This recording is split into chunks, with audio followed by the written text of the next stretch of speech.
6h30, 9h, la matinale. Dans 4 minutes, il sera 8h, c'est l'heure de l'édito et on retrouve pour cela François Huguenin. Bonjour François. Bonjour Stéphanie. Vous nous parlez ce matin du retour de la fracture sociale. Et oui Stéphanie, l'inégalité des conditions de vie éclate au grand jour avec le confinement. Elle apparaît par exemple manifeste avec les logements. Ce n'est pas pareil d'être seul dans une minuscule chambre de bonne ou entassé avec des jeunes enfants dans un petit appartement de région parisienne que d'être confiné dans une maison avec un jardin ou de pouvoir se mettre au vert dans sa résidence secondaire.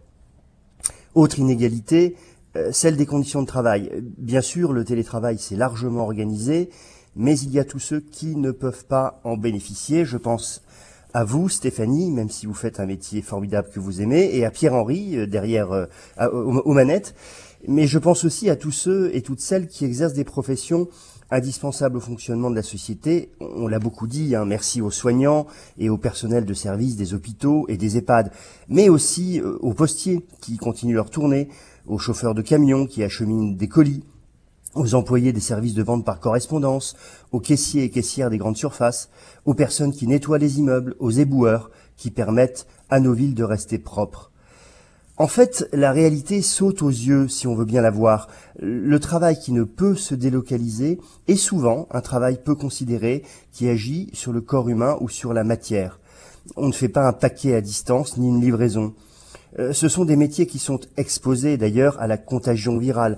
On le sait pour les soignants, mais cela est vrai aussi pour une femme de ménage qui travaille chez des particuliers. Certains d'ailleurs ne s'en rendent pas bien compte et on continue à faire venir chez eux leur employé de maison ou à confier leurs enfants à une nounou alors qu'ils télétravaillent. On redécouvre de fait ces temps-ci que tous ces métiers sont essentiels à notre vie commune. Mais prend-on assez garde que pour beaucoup de ces personnes qui rentrent chez elles le soir, à l'issue d'un long temps de transport, c'est double peine. Elles retrouvent souvent un espace exigu où elles seront confinées. Alors, Stéphanie, quand cette crise sera finie, il faudra se rappeler que les inégalités dans notre pays ne sont pas que financières. Elles sont aussi de l'ordre des conditions de vie. Et encore, je n'ai pas parlé des plus fragiles, des SDF, car pour eux, plus que jamais, la survie ne tient qu'à un fil.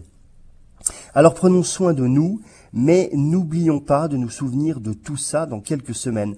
Peut-être, petit conseil, pourrions-nous chacun noter quelque part tout ce qui nous a apparu clocher dans notre société, pour ne pas oublier ceux qui ont travaillé pour nous et ne pas oublier qu'il faut changer notre modèle social. Merci beaucoup François Huguenin et dès maintenant, on commence cette liste de tout ce qui cloche et qu'il ne faut pas oublier. Merci beaucoup.